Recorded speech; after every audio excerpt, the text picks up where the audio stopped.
Assalamualaikum warahmatullahi wabarakatuh. Hamdan wa syukrulillah. Palawargi sadayana saiman sakayakinan di mana bae ayana. Alhamdulillah kalayan ku kersana Allah simkuring danget ayeuna sejak neraskeun deui kita belayang muslimin muslimat nanging dina danget ayeuna nu sejadi kapayunkeun teh sejadi tuncalan langsung bae kana jilid anu pamungkas jilid 4 nyatana bab ilmu kasampurnaan insan kamil teh manusia anu sampurna. Nah cenah Kang margi perkawis dieu mah aya hos aya am. Ilmu teh aya nu memang kedah uning heula ku umum. Aya oge anu sifatna syir rahasia atanapi kedah langsung ku guru mursidna ku anjeun anu nerangkeunana supados kailmuan supados kawadahan. Urang langsung bae. Bab ilmu kasampurnaan insan kamil manusia sampurna.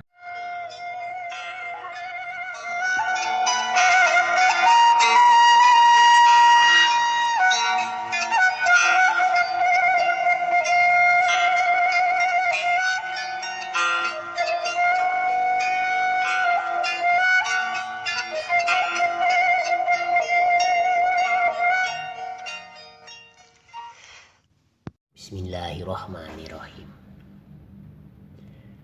Pacarioskeun Raden Muslimin sareng Raden Muslimat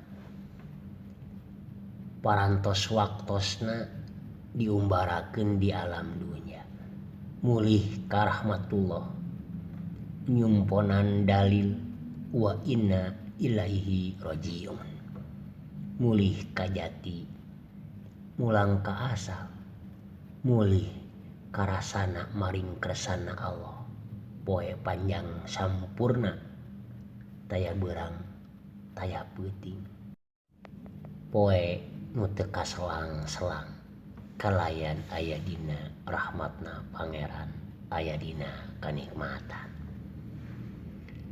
gentos anu ngalalakon madungdengkeun paguneman perkawis ilmu agama nyaeta putrana Raden Muslimin anu jenengan Raden Insan ari putrana Raden Muslimat jenenganana Raden Kamil.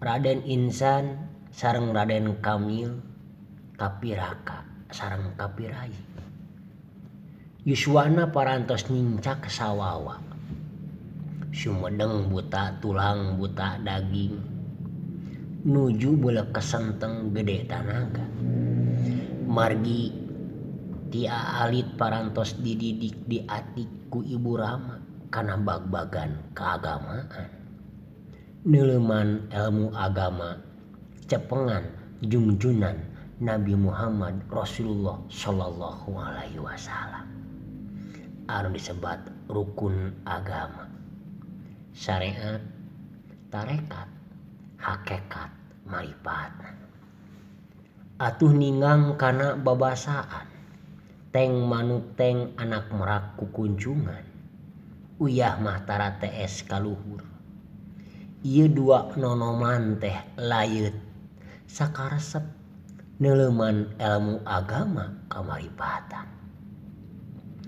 pangpangna kapirakana nyatana Raden Insan sasat parantos pasagi pangartina atuh dina prakna masyarakat teh istuning nyumponan tata krama hormat tilawat kasepuh ka guru ka ratu ka wong atua karo ajeg pamadegan rengkuh kapapada kaula handap asor henteu luhur pamakanan estuning lungguh timpu tapi ngaluluguan anu sifatna paguyuban gawe babarengan enggoning nyumponan kaperluan kahirupan masyarakat lingkunganana pikeun pangan sandang papan anu diimbangan ku kagiatan-kagiatan karohanian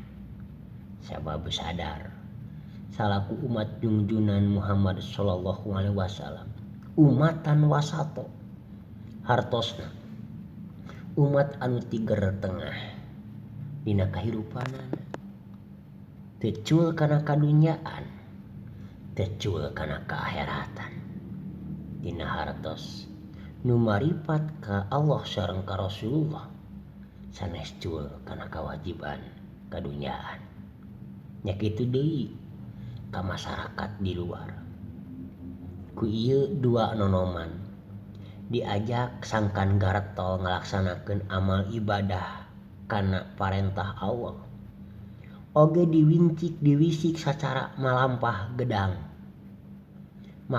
gedang sangkan ngarti sarta bisa maripat ka anu marentahna dina hiji waktu ieu dua nonoman teh parantos caralik payuneun payun dilebet bale paguneman sakumaha anu sok dilaksanakeun ku ramana kapungkur sejak madungdengkeun papahaman agama Islam khususna pikeun ngaronjatkeun sagala ilmu anu kantos diwiridikeun ku ramana saur Raden Insan Rayi Kamil langkung ti payun mangga urang sasarengan nemrakeun rasa syukur kanu Maha Suci anu mubreng alam anu musik malikeun urang mun ku kawelas sareng kaasih mantenna urang tiasa kieu teh sehat lahir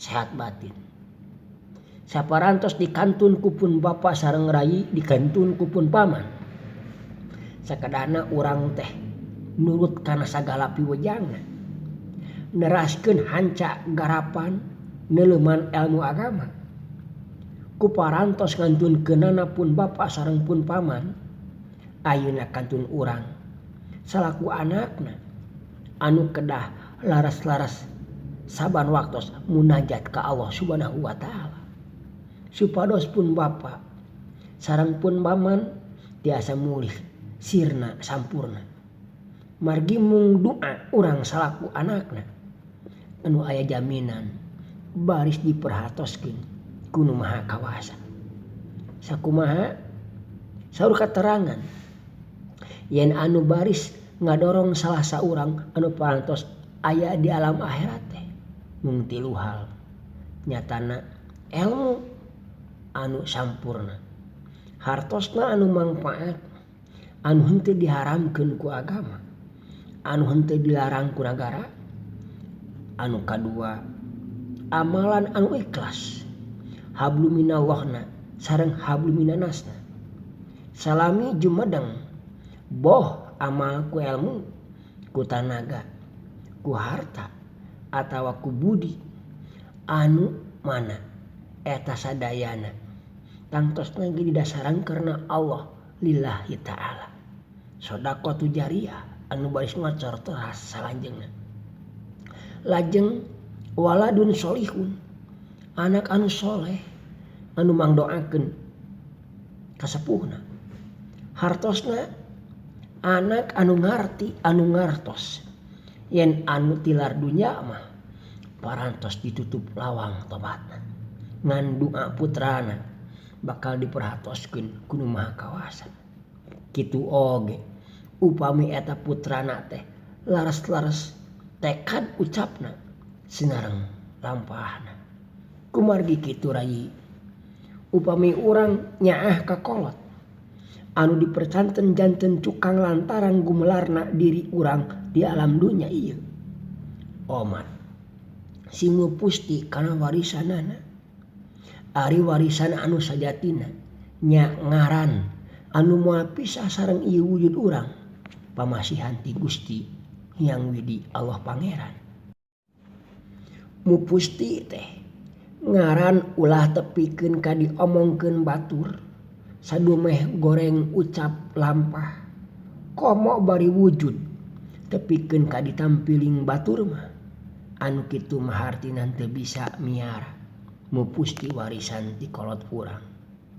Margi upami anakna cilaka kolotna pasti kababawa hana cara kadata sawala bade tiasa ngadoakeun ka kolotna kumaha ari urangna lamokot ku kokotor bala ku dosa mah ari rekes kanu maha suci teh atuh urangna ge tangtosna kedah suci heula nu mawi dina agama Islam aya adab-adaban dina ngadungna.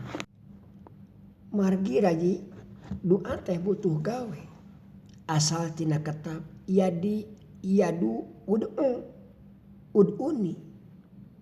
ud'uni astajib lakum di dieu lain dimaknaan menta tapi pengabdian kalawan dijawab ku Fatihah iya kana budu wa iya kana nasta'in gawe heula ngabdi heula kakara menta ka Allah Rabbul Alamin.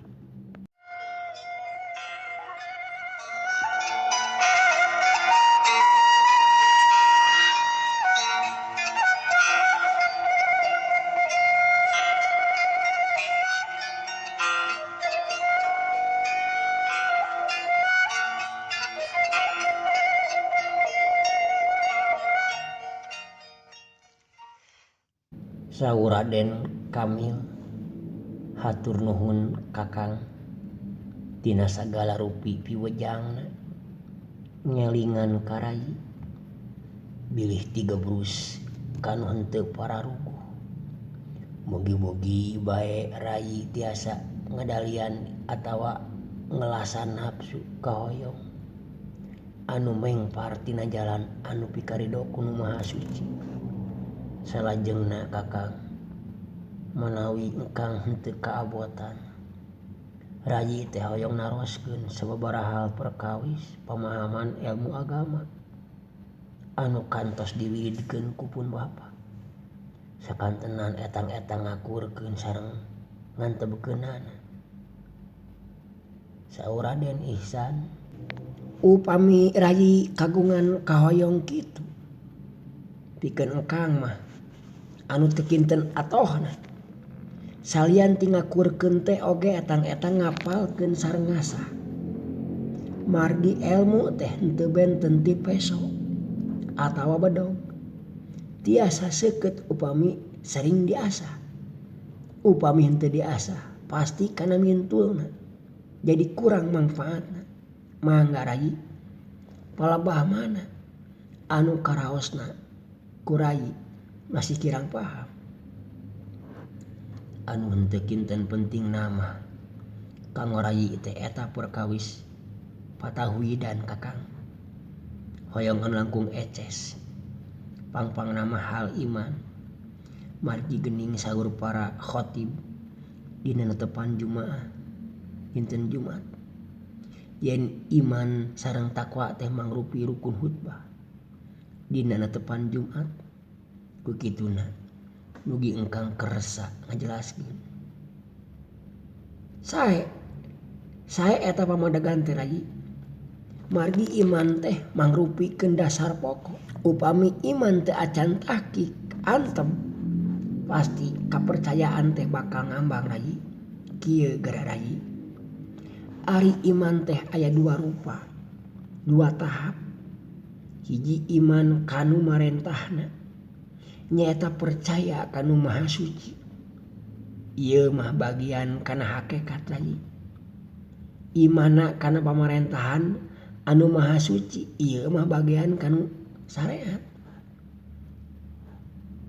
mugi dijelaskeun atuh iman kanu marentahna sareng nyatana kanu Maha Suci teh kumaha caranya Kakang rayi ari iman kanu Maha Suci teh tegesna eling tapi sahna eling teh kedah marifat nyatana maripat heula kana dat sifatna Allah Ta'ala. Jadi kedah kapernak heula margi kumaha bade iman kanu dipercayana upami henteu aya atanapi henteu acan paamprok mah ulah iman teh ngan dina lisan hungkul kitu tah rayi. Kapan sahadat ge kitu nyaksi ari ngaran-ngaran nyaksi kudu puguh maripatna. Saur Raden Kamil, Aduh nuhun parantos jelas iman anu kahiji mah ayeuna iman anu kadua kantun kana parentahanana kumaha pamaksadanana Kakang. Ari iman kana parentahanana mah nyai nyaeta kedah ngalaksanakeun kana sagala rupi anu diparentahkeunana. Di antarana anu kaunggal dina rukun iman sareng dina rukun Islam anu dicontohkeun ku Kangjeng Nabi Muhammad sallallahu alaihi wasallam sarta dina tekad ucap lampah sing kagungan pamilih mana anu kedah sareng mana anu diharamkeun ku agama. Tah jami anu parantos kagungan pamilih ngalaksanakeun parentahna sareng nabihan laranganana nyatana ti Allah Subhanahu wa taala anu sebat takwa teh. Atuh ari jalma takwa eta teh cirina jalma anu iman. punten Kang, kumaha ieu mah saupami salah sawios jalmi anu bade iman kana parentahna atawa bade takwa sapertos bade salat, bade puasa, bade bunga haji, nanging jasadna parantos henteu walakaya. Teras aya deui bade zakat, sidaqah, infak, amal jariah, nanging miskin malarat rosa. Tah upami henteu tiasa ngalaksanakeun kedahku gerak jasad sareng amal ku harta, panginten eta jalmi teh henteu disebat iman kana parentahna margi teu aya cirina. Ai upami anu ngagugulung syariat wungkul mah nya kitu. Da anu kasebat ibadah syariat mah ku pamola jasad sareng sagala rupi anu katingali ku panon. Ari perkawis amal jariah mah kapan aya katangtuanana aya iwalna pikeun anu kokoro mah mung perkawis ibadah wujud ka Allah anu mawi iman kedah ditempuh dua-duana oge kedah diteuleumah tur dipidamel tah dina palebah jasad henteu tiasa walakaya. Ari nu parantos maripat mah kadat sifat Allah Ta'ala henteu janten halangan iman kanu maha suci margi eling anu henteu ngawaktu istuning saendeng-endeng usik malik diuk nangtung leumpang ulah pegat di eling ka mantenna salawasna moal pegat dugi ka hosna maot oge da parantos wa huwa ma'akum wa huwa makuntum hartosna siang wengi parantos ngaraos sasarengan henteu papisahna. Aduh Kakang, kumaha upami salah sawios jami ngalaksanakeun ibadah syariat puguh jasadna parantos teu walakaya atuh bade ibadah hakikat eling saendeng-endengna da teu acan maripat kumaha tah Kang piwaleunana. Jadi nya upama kitu mah atuh disebutna kapirin teh engke dina maotna henteu sareng iman atuh poek jadi linglung rarasaan nyawa teh sasab kapigandung henteu tiasa mulang ka asal. Tah kitu rayi eta dina perkawis ngalaksanakeun iman kana parentahna utamina dina hablu minallahna eta teh panginten ngandung hartos nyembah atawa sujud ka Allah anu bade ditaroskeun teh menawi aya dasar hukumna kedah sumumbah teh. Yayi tangtos nage aya dalilna atuh dina surat Toha ayat ke-25 la ilaha illa ana hartosna teu aya deui anu disembah kajabi kami. Terus aya di dalil surat Al-Bayyinah ayat 5 wa ma umiru ila liya'budullaha muhlisina lahudin. Hartosna wallahu alam. Parentah nyembah ka Allah kedah ikhlas. Dupi tadi kantos disaurkeun yang iman kanu maha suci teh kedah maripat heula. Nah aya dasarna. Aya hadis dayi pidawuhna Nabi nu diriwayatkeun ku Sayyidina Ali. Awaludin marifatullahi nu hartosna awal-awal nyepeng agama teh kedah terang heula ka Allahna kanu diibadahanana. Awalu wajibun alal insan marifatullahi bil istiqoni anu artina ari awalna mimitina kewajiban manusia nyaeta kudu nyaho ka Allah ku kayakinan anu pancen kuat istiqomah nyatana anu teu unur kalinuan teu gedag kagina. Wa kamalu marifatullahi atas dikubihi anu artina jeung ari sampurnana marifate nyaeta tasdik hartina sidik yakin. Wa kamalu tasdik bihi tauhidu anu artina ari kasampurnaan tasdik deh nyaeta tauhid. Wa kamalu tauhidu bihi al ikhlasu lahu anu hartosna ari kasampurnaan tauhid deh nyaeta ikhlas. Jadi rayi tauhid deh nunggalkeun Allah boh datsna boh sifatna kalebet pada mulanana tegasna jami anu tauhid deh nyaeta anu parantos tiasa misahkeun tina rurujit nyingkirkeun laku maksiat ngahiji kanu barasi. Dupi eta kakang perkawis maripat manawi henteu lepat eta teh lebet salah sawius rukun agama. Rayi masih keneh bingung. Tadi disaurkeun ku Sayyidina Ali yen sampurnana maripat teh nyaeta sidik tasdik manawi aya katerangan anu langkung eces. Kieu rayi dan insan ngawaler leres pisan eta teh. Tutugna rukun agama nyatana syariat tarekat hakikat marifat dijelaskeun deui ku hadis Nabi anu kieu unggelna arafukum bi rabbihi arafukum bi nafsihi. Hartosna jalma anu bener-bener nyaho ka Allah nyaeta anu geus leuwih ngarti jeung nyaho ka dirina sorangan. Dijelaskeun deui ari marifat teh kasyaf. Ari kasab teh nyaeta kabukana hakikat anu sabenerna. Ilang pare ngagedean ku alatan gawe urang. Tapi anu ngatinggal teh Allah ngagedekeun eta pare. Eta disebutna mukasapa. Ilang wujud timul Allahna kasab.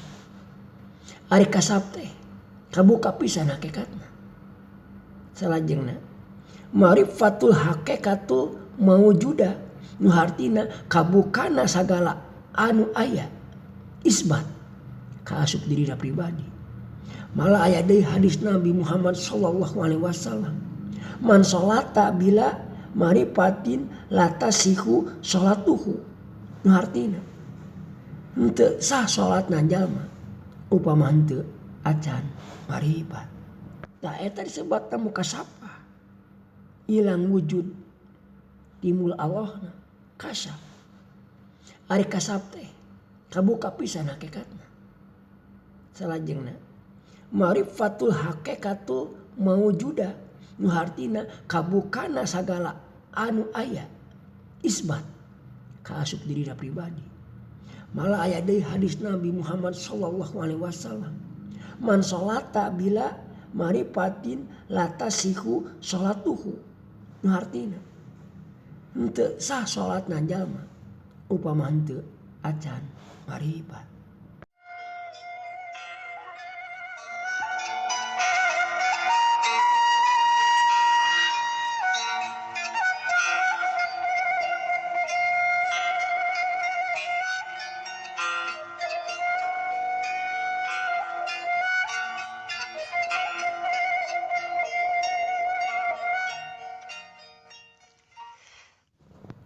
hatur nuhun kakang kana katerangan-katerangan anu henteu kinten kahartosna.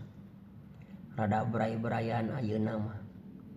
Salanjengna nu bade ditaroskeun teh nyaeta bade nyusul amanat pun bapa nalika jumeneng. Karayi teh kieu. Omat cenah ku hidup teh sing kapendak hakikat tasjid kakang. Tah kumaha eta tasjid teh Kang? Saur rayina nyatana Raden Kamil naros karakana kakapirakan Raden Insan. Upami rayi bade nyusul tepus hakikat tasjid, hartosna rayi teh bade napak tilas laratan asal sareng nyusul hakikat netepan sholat. Oge sakaligus nyumponan hadis Nabi anu tadi disaurkeun teh, man sholata bila ma'rifatin latasihu sholatuhu. Henteu sah sholatna jalma upama henteu acan ma'rifat. Keke Kang, huruf tasjid nah betik kana asal urang sareng kana netepan sagala. Nah naon hubunganana ieu teh Kakang? Atuh kantenan pisan. Aya pisan pakuat pakaitna. Kieu ye. Antawis asma Allah jenengan anu nganggo tasjid. Mun lapad Allah alif lam lam he sareng Muhammad cing rai emut-emut deui. Panginten parantos dirugikeun ku tuang rama. Perkawis Muhammad atawa johar awal teh. Kapan eta anu janten wal awwalu pangawalna pisan. Didamel ku nu maha suci teh. Ari sorotna eta hakikat Muhammad atawa johar awal teh nyatana Nur Muhammad. Cahaya nu opat teh.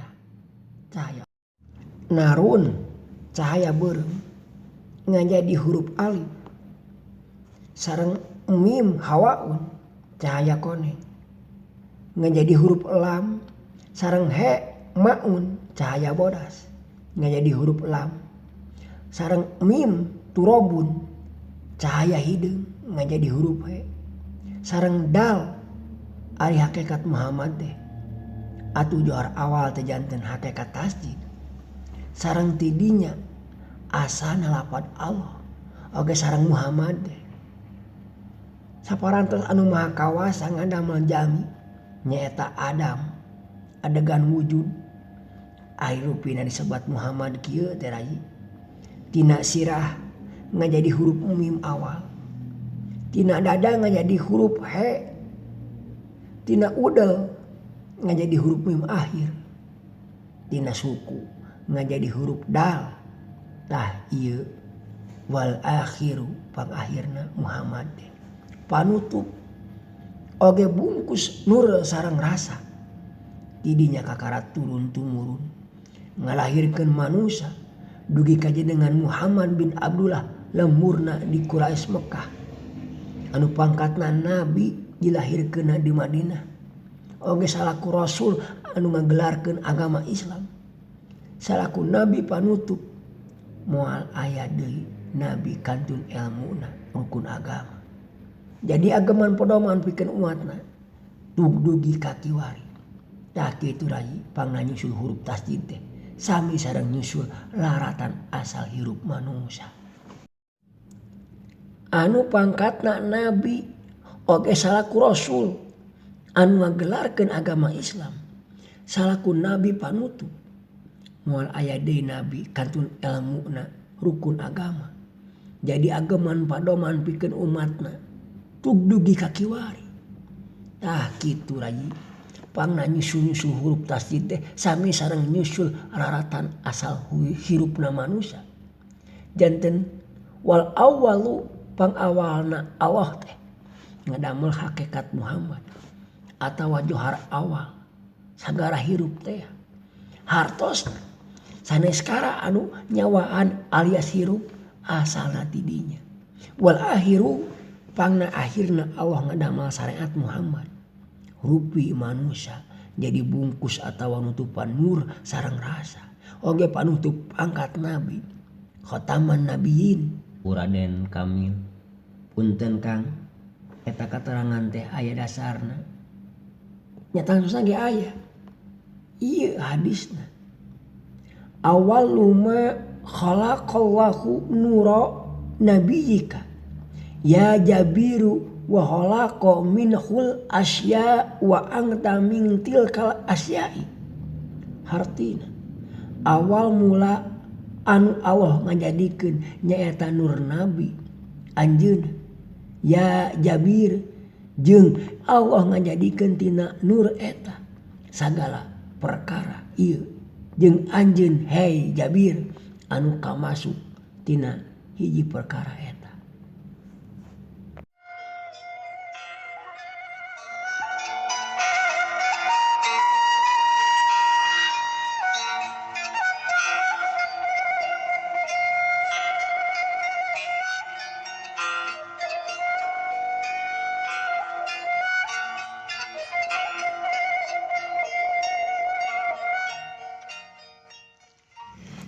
Inna allaha khalaqa ruhan nabiyyi sallallahu alaihi wasallam min datihi wa khalaqal alama bi asyrihi min nuri Muhammadin sallallahu alaihi wasallam. Hartosna sanyana Allah nyiptakeun roh Nabi Muhammad deh dina datna tuluy Allah nyiptakeun alam kalawan rahasiana tina nur Muhammad sallallahu alaihi wasallam. Duh nuhun Kakang sementawis rada cekap eta keterangan teh kapayun hoyong langkung antep deui mung ayeuna hoyong diterangkeun heula ku Kakang naon nu pakuat pakaitna sareng tasjid sareng netepan salat.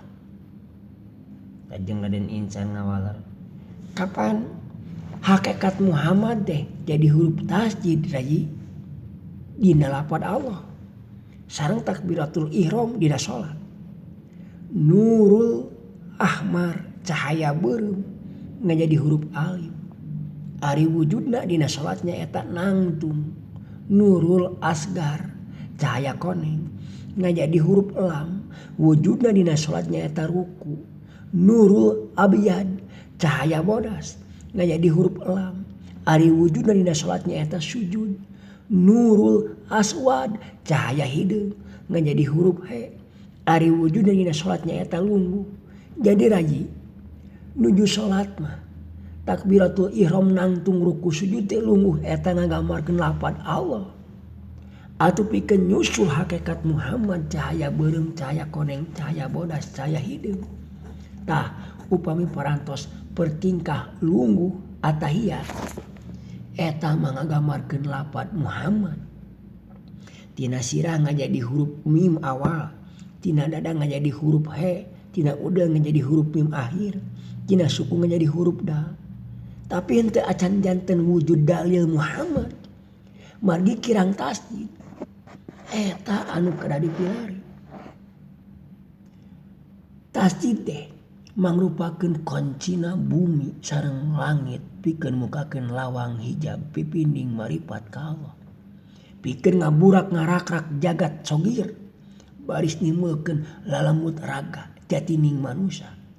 Upami kapendak eta tasjid engke bakal kahartos pasal napi isbat kitu taraji perkawis tasjid teh mangga geramanahan sing antep sareng pilari tarekatna. Tapi ketang sanaos hayo di pikiran oge kala kamurudul rambut moal kapendak upami henteu acan terang kana prak-prak kana salat tajali atanapi salat daim. Padamelan Kangjeng Nabi Muhammad sallallahu alaihi wasallam ieu teh lagi penting ka tidak upami wujud manusia henteu acan ngawujud dalil lapad Muhammad eta mah kapendak sareng Allah hartosna moal maripat. Mugi rayi janten uningan para rasul salaku utusan Allah kalabat Adam, Ibrahim, Musa, Isa, Muhammad di antara anu genep teh anu kaselir tiasa miraj mah mung hiji-hijina nyaeta junjunan urang Nabi Muhammad sallallahu alaihi wasallam.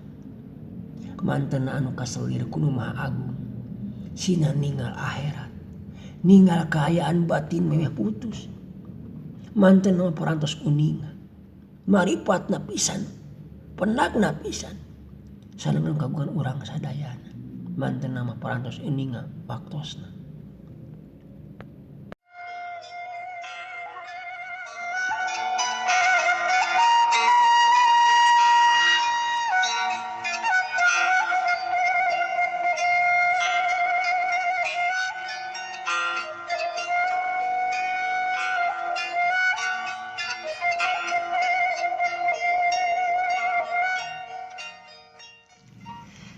Pala wargi sadayana rupina kanggo jilid kaopat bagian kahiji dicekapkeun ka dieu heula, insyaallah kapayuna urang sambung deui.